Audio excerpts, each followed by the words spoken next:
I'm Bruce Hill. It's my wife Stephanie. We've been here for just over 20 years. We joined in November of 1999.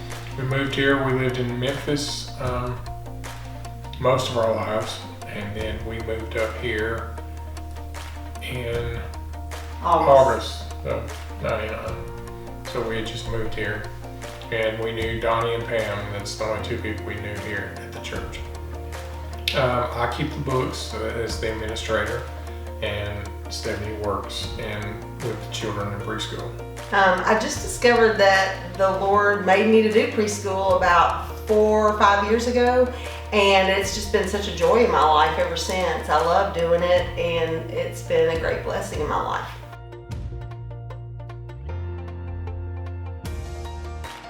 "2019 has been a really hard year for us. We've had a few rough years in our marriage, but 2019 has been one of the hardest." I think so. We started the year knowing that we would go through bunion surgery with Stephanie, and then along about March, we started talking about having surgery for myself for gastric bypass, and went through that. Her bunion surgery didn't go so well. My gastric bypass went great, but the gastric bypass caused my body to do some things that were totally unrelated to that issue, and it's really caused problems since then. So we've kind of been in a rut since February is when all this started. We've been fighting a lot of health issues. My bunion surgery was in February, and after that, I had some problems with the toe that they operated on, and I ended up having to have an amputation of that toe in April, and that was a long recovery, painful, just hard emotionally. And about the time I got recovered from that, he was signing up to have gastric bypass surgery, and that was a major ordeal to prepare for, emotionally, physically. He made some changes ahead of the surgery, and then spent 20 of the first 30 days after surgery in the hospital. And so it was really a rough time. The gastric bypass was easy. I went through that so simply, no problems with that. Went home 2 days after, but I developed what they call as Diabetic. It was diabetic ketoacidosis, but it was caused because I could not eat due to the gastric bypass. And so it caused a whole slew of problems after that.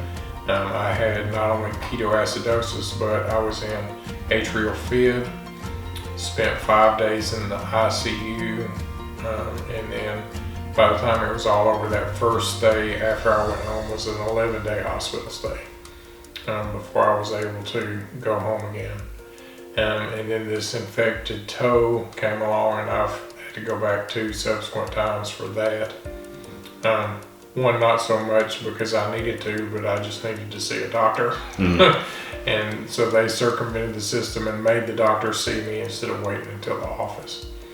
But there's been problems not related to the surgery, but kind of as a side note to the surgery, that my body kind of rebelled against everything that was going on. It's been difficult. I think he had some really dark times when he was in the hospital. There were times when he did not think he was going to leave the hospital, and he was very sick.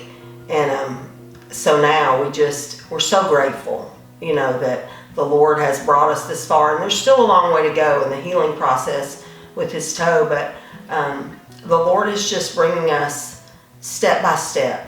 I think if we had seen all of this before his surgery, no way do you sign up for this. But the Lord just lights one step at a time. That's what walking by faith is. He doesn't light up the whole world, the whole future. He just lights up one step, and we take that one step, and then he lights the next step. And so that's kind of where we are now. We're just trusting the Lord to light the next step, and he's just shining the flashlight on what's right in front of us, and that's what we're dealing with right now. We don't know the future, but we're so confident in the Lord and his plan for us. It was difficult in the hospital because there were times when I didn't think I would leave, and I would get a little better, and then I would get worse, and a little better and worse. And to see where we've come, though, it's been great, because as we go through this, the pastor has been preaching on deliverance and freedom in that deliverance. And, deliverance has come in a different way than most people think, because you think of physical deliverance, but there's been some emotional deliverance and some spiritual deliverance through this whole process. And so I'm really grateful for that.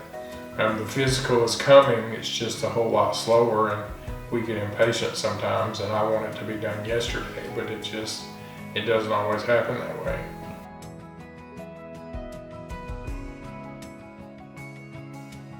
One of the things that the Lord gave me at the beginning of the year, I knew I was going to have surgery, and He gave me the word rest for the year 2019. I felt like I was just worn out, and I needed physical rest. And the surgery really forced me, my surgery in February, really forced me to physically rest. And then when we got to his surgery, I've just become the caretaker, and so really there's no time for physical rest. And the Lord and I were having a conversation one day about I don't have time to rest, Lord. I'm trying to take him to the treatments and drive him here, and we go there, and there just seems to be no time to rest. And He said, sometimes it's not about physical rest, sometimes it's just about resting in me. And so I've had the physical rest this year, and then I've also had to learn what it is to just rest in the Lord when we don't know the future, when we don't know what's going to happen, when we're scared, when we're just trusting Him. Sometimes it just has to be enough to rest in Him.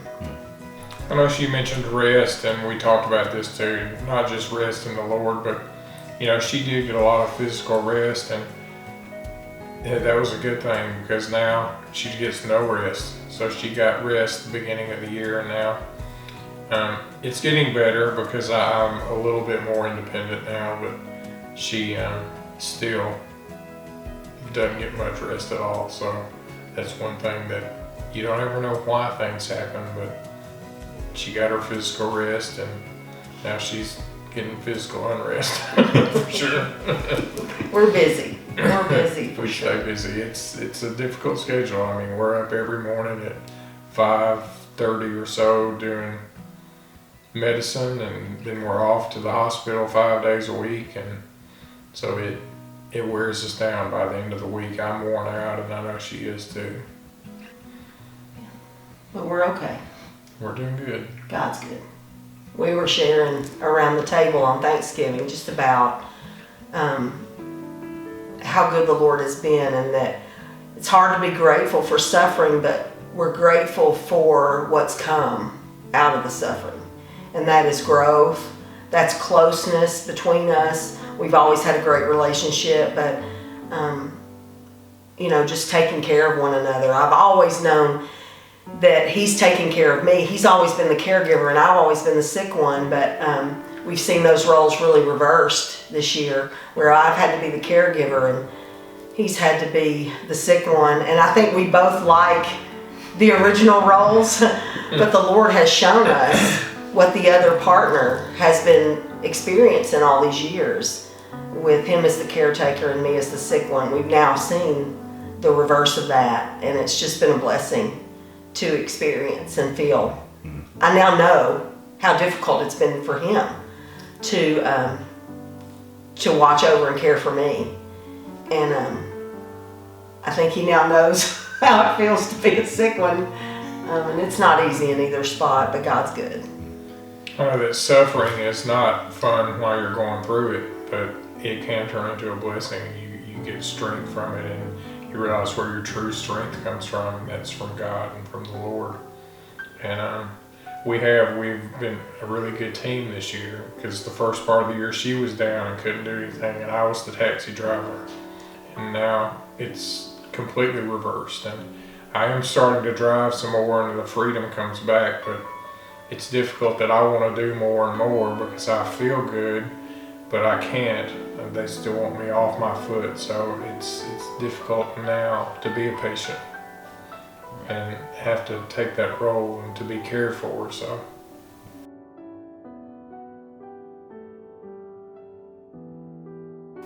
Yeah, I just feel so covered in prayer. My small group has been such a sweet source of encouragement to me. They have prayed us through every step. Several specific friends who have just been there for me every step of the way through my surgery, and then all these things with Bruce, just checking on me every day and making sure and let me know they're praying for me. That's really what the church is for me. It's just a source of strength through prayer. And yeah, for sure, my small group and that core group of friends. Yeah, I can definitely feel prayed over, and especially when Stephen Reeves stepped in for about a month and was able to do the bill paying and that kind of stuff was a big help.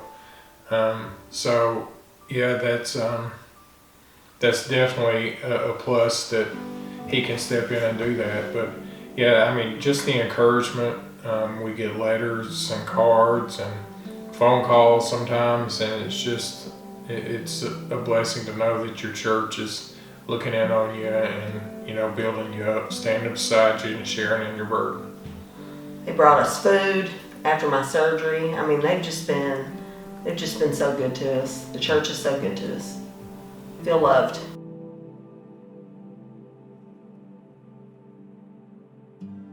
And they've said to us about his toe, if you just want this to be all over, we'll just cut it off. And it's so tempting sometimes to keep fighting, or to stop fighting. But I just believe that the Lord's doing something in this fight. And so, we fight. We continue to fight. They told him initially, we can take this off. It'll be over in 2 weeks. You'll be okay. And he said, I want to fight. And I thought I knew what it meant when they said, do you want to fight? I didn't know how hard this would be. But we fight. We fight. Yeah. I think it makes it an easier decision to fight, because I didn't have the option to fight. Would I have fought? Absolutely. And so, because he has the option to fight and I didn't, it's like, well, of course we'll fight. And so, yeah, I don't think we knew how long this would take, and we still don't know how long it's going to take. We're still dressing a big wound twice a day. He's getting IV antibiotics 3 times a day. And so it's a long road, but God's getting us through it.